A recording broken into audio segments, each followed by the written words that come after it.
METAMORPHOSES by Ovid. Book 4. The Daughters of Minyas. Not so in the judgment of Alcithoe, Minyas' child. To her the gods' wild rites were inadmissible. She still denied, rash girl, that Bacchus was the son of Jove, and had her sisters too as allies in that blasphemy. The priest had now ordained a feast day.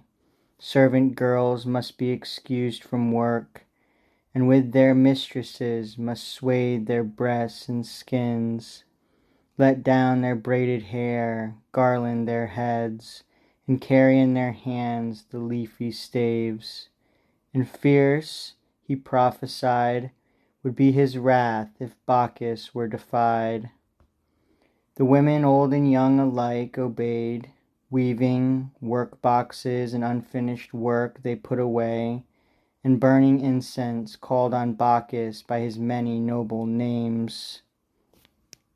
Laius, Bromius, child of flaming fire, alone twice mothered and alone twice born, great lord and planter of the genial grape, Nicias too, and Linnaeus, and Thyonius, whose locks are never shorn, Nictilius, Iacchus, Euhan, Father Elilius, and all the countless titles that are yours, Liber, throughout the lands of Greece, for you have youth unfading, you're a boy forever, you shine the fairest in the firmament.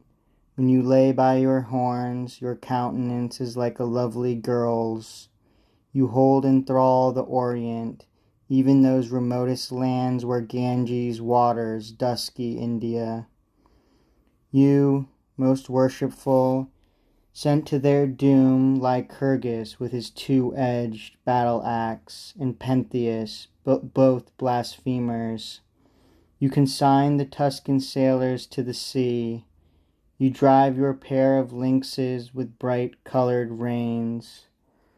Bacchants and satyrs are your followers, and that old drunkard whose stout staff supports his tottering steps, who sits so insecure upon his sagging ass.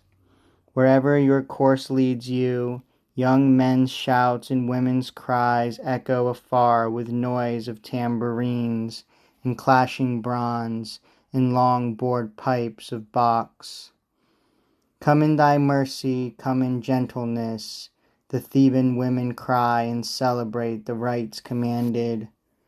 Only Minyas' daughters, remaining indoors, and mar the festival by their untimely spinning, as they draw the strands of wool and thumb the twisting threads, or ply their loom and keep the work girls busy.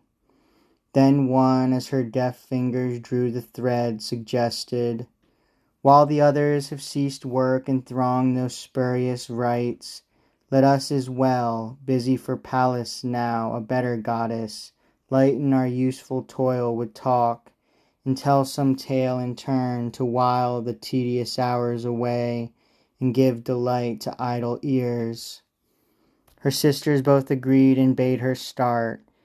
She pondered which to choose of many tales, she knew so many, doubting she should tell of Dersitis of Babylon, whose shape the Palestinians believe was changed. Scales lapped her limbs, and in a mirror she moved.